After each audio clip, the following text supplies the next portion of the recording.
Mas como eu ia falando, Silvana e Gilberto. Ela, quando conhece Gilberto, já tem 3 filhos. Mas ele foi tão encantador, que ela disse o seguinte para as amigas: como eu posso resistir a esses olhos azuis? A frase extremamente sensível, era a frase de Silvana avisando para as amigas que finalmente ela tinha encontrado o príncipe encantado. Até rimou, encontrado com o príncipe encantado. A questão é que a rima que começou uma rima rica, terminou numa rima pobre. E uma rima onde o desamor era a coisa mais presente. Por quê? Porque Gilberto tem ciúme até da sombra. E aí se separam. No que se separam, passa um tempinho e Silvana topa voltar. Mas aí, novamente as brigas começaram. E as brigas começaram numa intensidade tão grande que Silvana teve uma certeza absoluta: chega, fui. Gilberto, não. Ele não concorda, me dá a imagem dela. Ele não concorda e vai de novo para cima da mulher que não aceita. E ele aí passa a agredi-la. Ela sobrevive por um milagre. E ele vai preso e logo depois a nossa lei manda soltá-lo. Põe no Cidade. Esta mulher está viva por um milagre.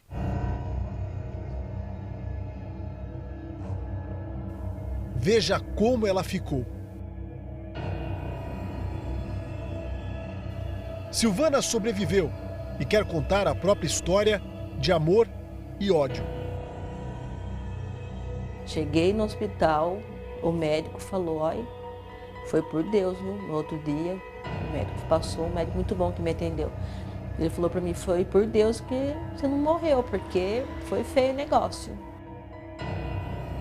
É difícil acreditar, mas veja a arma do crime.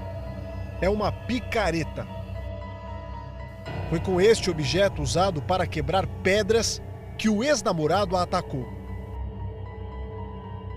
Minha mãe estava junto com a mãe dele, daí ela pegou e começou a gritar nosso nome. Daí nós desceu, a porta estava trancada, nós pulou de lá de cima, do 2º andar, para vir ajudar. Daí nós chegou aqui, ele já estava atacando o negócio nela. Ele estava em cima dela? Já estava em cima dela e ela já estava caída. De volta àquela semana, Silvana não estava bem com Gilberto. A relação estremeceu quando o casal se separou pela primeira vez. Daí ele falou assim: vamos num lugar conversar?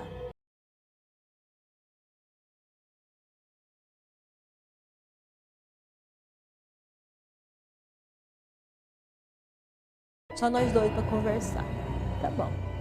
Daí eu vi que ele estava assim, nos lugares diferentes. A diarista estava apavorada, sozinha dentro do carro de Gilberto. Foi para cá que Gilberto trouxe a namorada naquela noite. Era quinta-feira, já estava tarde e chovia muito. O canavial estava cheio de ambos os lados. O local é completamente escuro, não há iluminação. Como a lama estava muito espessa, ele não conseguiu ir adiante e parou exatamente neste ponto. Ela conta que manteve a calma ao longo de todo o momento. Por cerca de 3 horas, os dois ficaram aqui. Ele entrava e saía do carro. Estava muito agitado. A vítima conta, hoje, com mais tranquilidade, que agora tem certeza de que naquela noite ele tinha, sim, a intenção de matá-la. Daí ele começou a conversar, falar um monte de coisa pra mim. E eu com medo, né? fiquei quieta, não abri a boca. Eu falei, eu vou ficar quieta, vou fazer o quê? Se eu falar alguma coisa, pai, que ele faça alguma coisa para mim, né? Até eu cheguei a perguntar para ele, eu falei para ele assim, o que você vai fazer comigo? Você vai me matar? Ele falou assim, se for preciso eu mato. Meses depois, o namorado tentou forçar Silvana a entregar a ele uma chave do apartamento em que ela mora com 3 filhos. Mas a confiança tinha estremecido. Na noite do crime, foi Gilberto quem procurou a mulher. Eles estavam separados havia pelo menos 2 semanas. Minutos antes do crime, Gilberto apareceu de surpresa na casa da ex-namorada. Tanto insistiu que conseguiu entrar aqui na sala. Silvana tentou afirmar a todo instante que precisava sair porque tinha programado de passear com os filhos e Gilberto insistia que precisava conversar. Ela não deixou. Quando todos desceram, o inimaginável aconteceu. Para a família e para a vítima, o plano já estava traçado. Eu vou sair, não quero que você fique aqui. Estou saindo, você vai ficar aqui? Não, eu vou ficar. Ele teimou comigo que ele queria ficar na minha casa aquele dia. Só que como que eu vou deixar uma pessoa dentro da minha casa se a gente não está bem?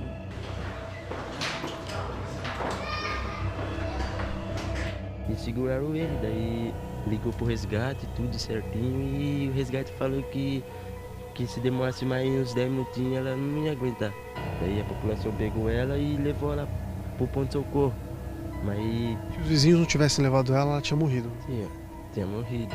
A família acreditava que Gilberto iria embora, mas aqui no estacionamento do condomínio, tudo mudou.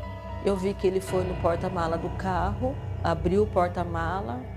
Eu vi que ele pegou alguma coisa na mão, mas eu não cheguei a ver o que era. Pegou a ferramenta e começou a perseguir a filha da vítima. Foi Silvana quem gritou para alertar a garota e ela escapou. Mas Silvana foi surpreendida logo em seguida. Ele deu meia volta no meio do escuro e passou a atingi-la com a picareta exatamente neste ponto. Daí ele começou a tacar em mim. Daí eu caí no chão, ele tacando. A senhora caída e ele continuou a agressão. Eu caí, ele continuou tacando. Para a senhora foi clara a intenção de matá-la. Foi. Antônio Gilberto Canali levou uma surra dos vizinhos, mas conseguiu escapar enquanto Silvana era socorrida. As fotografias tiradas dentro do hospital mostram a gravidade das múltiplas lesões. A vítima ficou quase uma semana internada. Ao contrário do que se imagina, Gilberto não escapou. Foi direto para casa. Não demorou para a polícia militar conseguir a informação e cercar a casa com 2 viaturas. Os PMs insistiram para que ele saísse, mas Gilberto se negou. Foi uma filha dele que convenceu o pai a se entregar. O policial chegou até a pular o portão. Naquele instante, Gilberto foi preso em flagrante. Gilberto tem 54 anos, é mecânico. Chegou a ser levado para a cadeia, mas não ficou. O caso foi registrado, acredite, como lesão corporal. Descobrimos que o ex-namorado, que quase matou Silvana, segundo os médicos, está solto para responder ao crime em liberdade. Fico com medo, né? Todos nós, na verdade, ficamos com medo, né, de uma lei que permite, transformar uma tentativa de assassinato numa lesão corporal. E mais do que isso, né, não é possível que quem registrou o boletim de ocorrência, vendo que a arma do crime era uma picareta, acreditasse que aquilo era uma lesão corporal. Não é possível que não se perceba, até pelo estado com que ela ficou, né, que aquilo era uma tentativa de assassinato. Porque ninguém que agride alguém com a picareta, né, não está pensando no final da outra pessoa. Quer dizer, a legislação pode ser fraca, mas apenas na minha opinião, quando foram tipificar o crime, me desculpe, Botar lesão corporal para quem agride a outra pessoa com uma picareta é, na verdade, ser suave demais com o homem que a agrediu e deveria ser uma tentativa de assassinato. É por essas e outras, né, que acabam esses caras estimulados a fazer essa barbárie, como aqui. Aqui, Priscila e Fabrício, eles se conhecem na loja de roupa em que ela trabalha, vendedora, e ele é o segurança. Repara, aí vão morar juntos, 2 anos, são casados há 2 anos. E a mesmíssima coisa. A única diferença é que ele está foragido.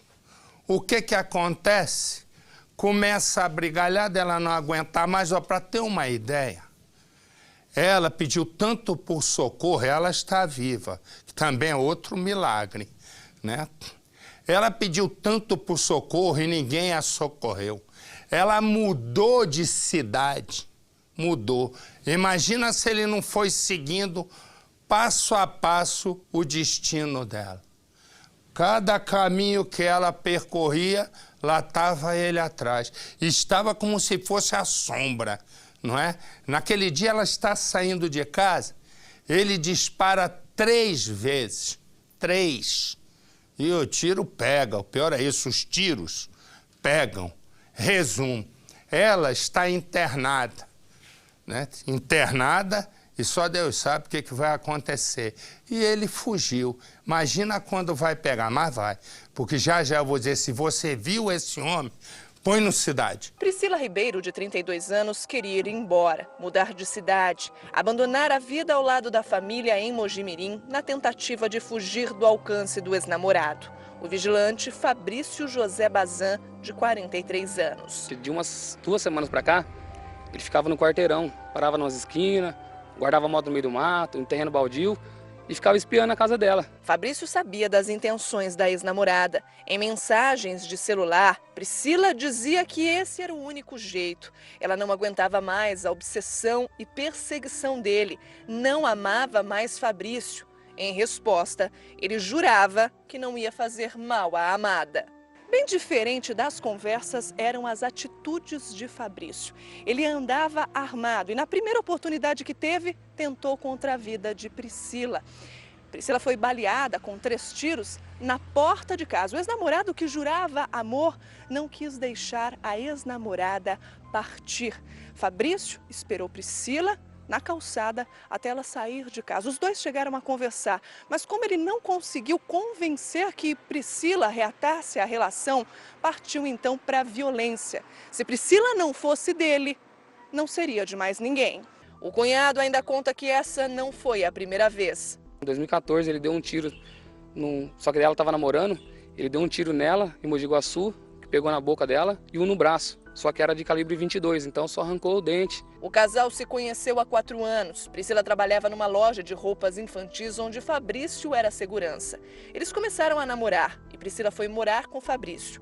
Mas, segundo o cunhado, o ciúmes exagerado da parte dele não permitia que a relação fosse saudável. E sempre a cisma dele é que ela tinha outro homem, mas é louco já, né? O cara já não tem espaço para outra coisa na cabeça mais. Em março desse ano, Priscila pediu proteção ao Estado. A medida restritiva impedia Fabrício de se aproximar a menos de 200 metros da ex. A ordem judicial era válida por 90 dias, mas depois do vencimento, Priscila preferiu não renovar. Priscila tinha tanto medo do ex-namorado que ela não saía do portão para fora de casa. Para visitar a irmã, que mora aqui do lado, a Priscila usava essa escada. Ela vinha, pulava o muro, conversava com a irmã, ajudava a irmã e, quando precisava voltar, usava uma cadeira que ela colocava do outro lado. Para deixar aqui a casa, ela só saía se fosse acompanhada do cunhado. Ela até perdeu o emprego dela lá por causa dele. A moça teve que mandar ela embora porque ele chegava lá, as moças não conseguiam trabalhar, nervosa por causa dele. As marcas dos tiros ficaram na parede e no portão da casa. Priscila foi atingida no rosto e no peito. Ela foi socorrida com vida e permanece internada no hospital. Após o crime, Fabrício não foi mais visto no bairro. Ele teve a prisão decretada a pedido da Delegacia de Defesa da Mulher de Mojimirim. E este é o homem que está foragido. Se você viu esse homem, se você conhece esse homem, se você sabe onde ele está, ligue. Ligue para o Disque Denúncia, ligue para a polícia e a sua identidade vai ser mantida no mais absoluto sigilo. Corta para mim, meu filho. Mas aqui não. Aqui, entre os dois, não é nem entre os dois, é com os dois, uma das coisas mais perversas e destrutivas que eu conheço, a droga. Os dois são viciados, Elaine e o namorado Samuel. 4 meses de uma relação, mas os dois ficam doidões. E daí o que só começa a dar confusão. Ela resolveu ir numa balada com um amigo dele. E ele, é claro que em casa, houve uma mistura que seguramente é uma mistura explosiva. Ciúme e drogas. Na verdade, um ciúme que já é forte e que potencializa com o uso das drogas.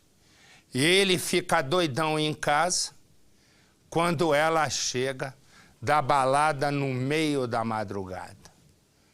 Ela mal pisou em casa e ele deixou explodir toda a doideira que ele já tinha com o ciúme, ódio, enfim, tudo de mal que ele carregava no peito e na cabeça. Para ter uma noção, ele só parou de agredi-la quando ele viu que ela já não respirava. Ficou lá 1, 2, 3, 4, 5 minutos, ela não respirou, ele disse, acabou. Os pais dele foram responsáveis por chamar a polícia e mandaram ele se entregar. E ele se entregou sem resistir e contou uma história. Todos eles contam, né? Põe no Cidade.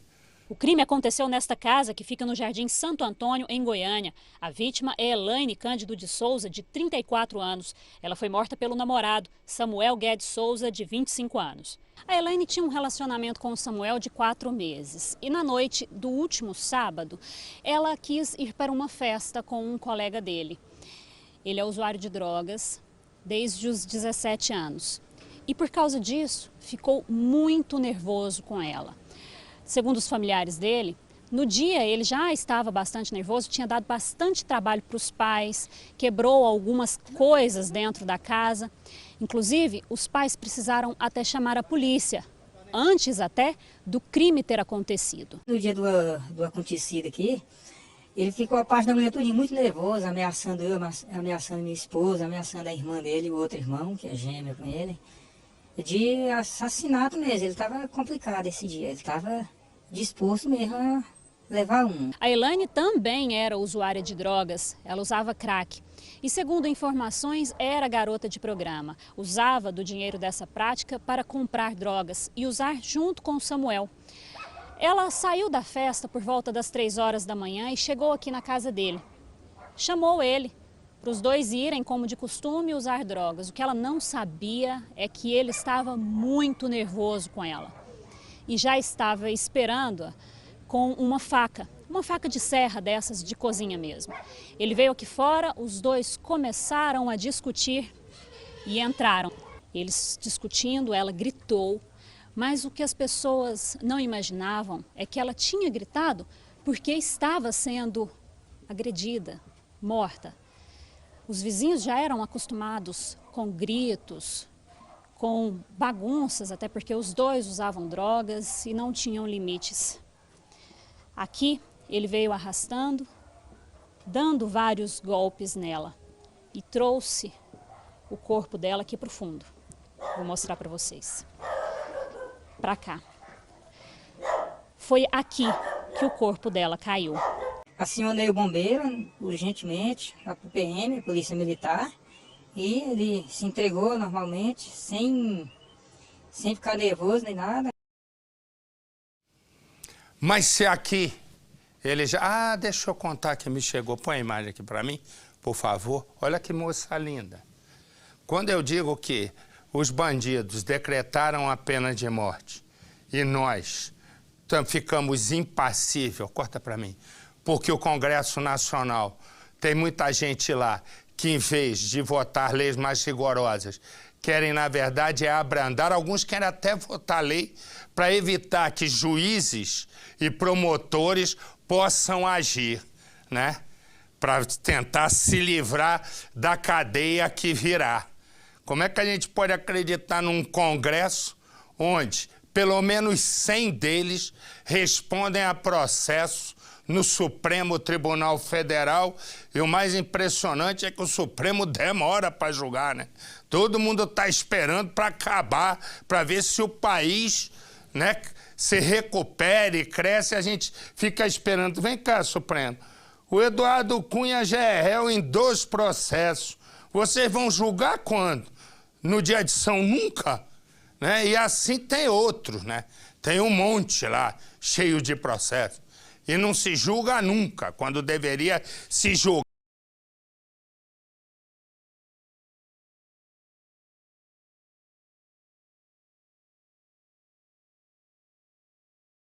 Né? Então, por isso os bandidos deitam e enrolam essa moça linda.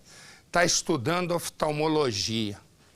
E aí, né, ela foi estudar numa cidade pertinho de Porto Alegre. Ontem, Dia dos Pais, ela foi para a casa da família comemorar o Dia dos Pais. No final do dia, ela está de carro, a irmã dela, inclusive, está dentro do carro. Ela para num sinal, vem um bandido para assaltá-la. Ele vai armado, manda ela abrir o vidro. Ela, imagina, vendo um revólver, ela não tem reação.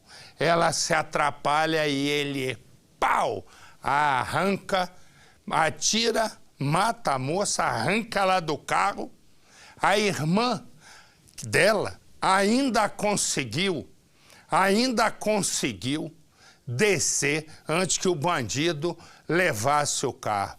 Graziela chegou aí para o hospital, né? Foi operada, mas infelizmente não resistiu. Põe no Cidade.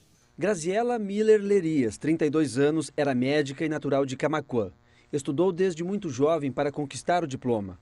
Fazia especialização em oftalmologia e pretendia retornar à cidade natal depois de concluir os estudos. Ela foi mais uma vítima da violência em Porto Alegre. Graziela estava voltando para casa e parou o carro exatamente aqui nesta esquina porque o sinal ficou vermelho. Já era noite. Ela retornava do interior do estado depois de passar o Dia dos Pais com a família. Quando o sinal ficou verde, ela começou a deslocar o veículo. E foi neste momento que um homem armado bateu com o revólver no vidro do carro. Logo depois de bater, atirou 3 vezes. Um dos tiros acertou a motorista. A irmã dela estava no banco de trás e viu tudo o que aconteceu. Ainda assustada com o que aconteceu, ela preferiu não mostrar o rosto. Várias vezes a gente já voltou de Camaquã para Porto Alegre e parou na mesma rua. A gente foi pega bem de surpresa. Então, eu demorei ainda um pouco para assimilar. Acho que ela também. Então, por isso que ela não conseguiu abrir o vidro. Então, eles ficaram impacientes e dispararam. Ela não reagiu, mesmo assim eles atiraram. Levaram o carro? Levaram o carro. Eu não sei direito como que ela saiu do carro, mas eu acho que eles atiraram ela do carro, porque eu acho que ela não estava muito em condições de sair sozinha do carro. E eu saí pelo outro lado, porque eu estava no banco de trás. Minutos depois do crime, uma equipe médica em uma ambulância passava pelo local onde a mulher foi baleada para fazer um outro atendimento. Mas percebeu a gravidade da situação. Colocou Graziela em uma maca e levou até o Hospital Cristo Redentor. Ela chegou em estado gravíssimo com uma hemorragia e passou por uma cirurgia, mas não resistiu e faleceu horas depois. A irmã resume em uma palavra o sentimento de ver Graziela ser vítima de tanta crueldade. Impotência. A mãe de Graziela, que também não quis mostrar o rosto, veio do interior do estado às pressas para acompanhar a filha hospitalizada. Ela desabafa e conta como foi o momento em que soube do crime.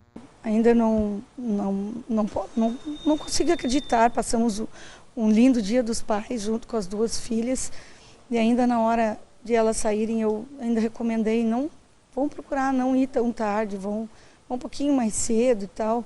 Aí estranhei, que liguei, ninguém atendia. Aí de repente a filha que estava dirigindo e outra filha atrás no carro com os cachorrinhos, né? E quando ela me deu a notícia,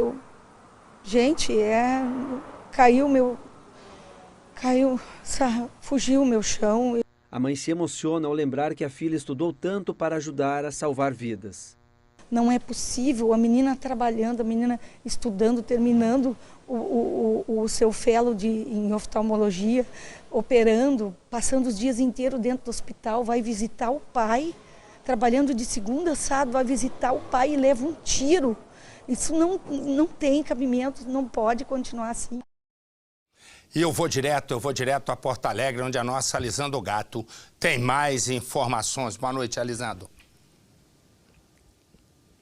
Olá, boa noite a todos. Marcelo, por enquanto ninguém foi preso. A polícia continua trabalhando para conseguir a identificação desses 2 criminosos. O carro que foi levado da vítima ainda não foi recuperado. A polícia também conta com a ajuda da irmã, que estava presente no momento do crime, para a elaboração de um retrato falado. Os investigadores hoje passaram a tarde inteira ali procurando no comércio da região imagens de câmeras de segurança que possam ajudar a polícia na caçada a esses assassinos. Marcelo. Valeu, obrigado, Alessandro. Um beijo. Tchau, meu amor. Pensa no seguinte. Essas duas, põe a imagem para mim. Olha aí, você vai vendo essas duas. Os 2 namorados delas foram presos. São os traficantes, comandavam um ponto de venda de drogas. Aí, quando eles foram presos, eles mandaram uma mensagem para o pessoal da droga. Quem vai mandar agora são as nossas namoradas. Mas não foi por muito tempo. Põe no Cidade. A droga está avaliada em R$1 milhão, mas pode render até 4 vezes mais depois de ser misturada e vendida. Juraci Duarte, de 29 anos, e Maria Tereza Pereira Mussi, de 38, tentaram fugir da polícia. Uma operação foi montada, houve perseguição e a dupla foi presa em Betim. Este carro, segundo a polícia, era usado pelas 2 mulheres para transportar as drogas. Elas, inclusive, usavam este cobertor para enrolar o material e os escondia dentro da carroceria. Toda a droga, ainda segundo a PM, teria vindo da Bolívia dentro de um tanque de combustível, parado no estado do Mato Grosso, antes de chegar aqui em Contagem, onde seria distribuída para todo o estado de Minas Gerais. Dentro do veículo e do imóvel, a PM encontrou também cadernos com anotações de altos valores que seriam referentes à contabilidade do tráfico de drogas. Todo o esquema funcionava na casa deste homem, que é o proprietário do imóvel. Ele afirma que não sabia de nada e apenas alugava o local para as mulheres. O dia 20 agora vai fazer 3 meses. Inclusive não era elas, é o sobrinho dela, que é chamar o nome de Bruno. Aí ele sumiu. No outro dia você me falasse, não, meu sobrinho está para o Mato Grosso. Nós vamos continuar no aluguel. Quando fechar os 3 meses, aí nós fechamos um contrato. Maria Tereza tem passagem por tráfico de drogas. Juraci está desempregada. Segundo a PM, os companheiros delas estão presos por tráfico e elas teriam assumido o lugar deles na distribuição dos entorpecentes. Você vai vendo a imagem, você vai vendo as pessoas sendo rendidas. São 8 assaltantes que invadem uma agência. Olha, esses sacos que você está vendo aí são sacos com dinheiro. Vai vendo ali. Aquilo é saco com dinheiro. São 8 criminosos. Dois vão acabar sendo presos. Põe no Cidade. As imagens mostram o momento em que os assaltantes chegam em bando, fortemente armados, e rendem seguranças, clientes e funcionários. Eles mandam todos ficarem com as mãos para cima.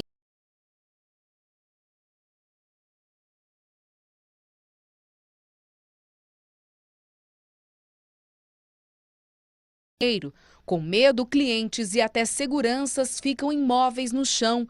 Depois que os criminosos vão embora, eles ainda esperam um pouco para levantar. Um tempo depois, ficam em pé, visivelmente emocionados e aliviados. O roubo à agência bancária foi em Alto Paraíso, que fica a 230 quilômetros daqui de Brasília. O delegado da cidade nos contou que estava perto do banco quando ficou sabendo do assalto. Ele seguiu para lá acompanhado de um agente e, ao chegar ao local, se deparou com criminosos fortemente armados e encapuzados. Quando perceberam a presença da polícia, os criminosos atiraram contra os policiais e fizeram clientes reféns. Após a troca de tiros, eles roubaram 3 carros e fugiram, levando alguns reféns. Com a ajuda da polícia militar, os policiais conseguiram prender em flagrante Claudinei da Silva Inácio e Emerson Fernandes Galdino. Os reféns foram liberados. Na fuga, os bandidos deixaram uma das armas para trás, com todas as munições disparadas. Tiros que acertaram o retrovisor do carro onde estava o delegado. Por 5 centímetros, ele não foi atingido. Os disparos também atingiram a traseira da viatura da Polícia Militar, onde estava um coronel. Ele só não foi ferido porque usava colete à prova de balas. Com os criminosos, a polícia conseguiu apreender ainda cerca de R$20 mil em dinheiro, 5 armas e diversas munições. A polícia acredita que 8 homens participaram do roubo, já que foi encontrada essa quantidade de touca no carro de um dos assaltantes. Um deles a polícia identificou como esse homem, Vanderlino José da Silva. Claudinei e Emerson vão responder por tentativa de homicídio, roubo, associação criminosa, resistência e porte ilegal de arma de fogo de uso restrito. E esses dois foram presos, eles têm envolvimento na morte de um policial militar aposentado. Põe no Cidade. Felipe dos Santos Silva Barros e Jefferson William Aníbal, segundo a polícia, atuam no tráfico de drogas da comunidade do Dique, em São João de Meriti, perto de onde o crime aconteceu. A dupla teria avistado o carro do policial militar reformado e dado sinal para abordagem. O major reformado Max Alexandre Geraldo de Souza tinha 43 anos e morava no interior do estado do Rio. Deixou viúva e 4 filhos. Ele também chefiou o gabinete do prefeito de Santo Antônio de Pádua, Josias Quintal, cargo que deixou no início do ano para se dedicar à advocacia. Era uma pessoa alegre e extremamente querida. O major reformado visitava a família aqui na Baixada Fluminense. Tinha acabado de deixar um primo em casa quando foi abordado por traficantes numa área de risco. Sem saber de nada, ele passava por uma região onde o controle territorial pertence a uma facção criminosa, que além de impor normas de conduta, trabalha com código de guerra contra policiais. 7 traficantes teriam participado da ação, 5 maiores e 2 menores. Na caça aos autores, os agentes da DH conseguiram prender, além dos 2 envolvidos, outros 2 traficantes, apreender cocaína e crack. As investigações apontam Luan Dutra Ferreiro, Luanzinho, como responsável pelos 2 disparos que mataram o major. Ele está foragido. O outro procurado é Daniel da Silva Barbosa. Para escapar da morte, o major ainda teria tentado negociar com a quadrilha a entrega do carro, uma caminhonete de luxo novinha. Mas os bandidos não quiseram conversa e decretaram a sentença de morte da vítima. Olha, agora algumas cidades vão ficar com as suas programações locais. Eu desejo a você uma boa noite e amanhã nós nos encontramos. Tchau, fique com Deus. E nós? Nós? Dá a imagem. Vai, meu filho, eu dei uma volta aqui de bailarina e você não anda? Você vai vendo o bandido jogando a arma. Eles invadiram uma agência de correio, fizeram 2 funcionários reféns. Eles vão se entregar com calma. Vamos lá, vamos, meu garoto, isso, já o primeiro. Vamos lá, outro aí, isso, todo mundo encostado. Pessoal do BOPE vai devagar. Repara, pimba, já algemou. E o policial que fez a negociação, policial bom e firme, hein? Você viu que ele botou pra frente, mostrou que não estava com a mão, ó, repara, ó. Bandido entrega primeiro a arma, o policial tá sem a arma na mão, ó lá. Tá indo na moral, só empurrando as armas dos caras, 3 armas. Ali você viu, ó, saiu primeiro essa senhora, funcionária dos Correios, aí o primeiro bandido e o segundo e o segundo aí já presos. Põe no Cidade. Os policiais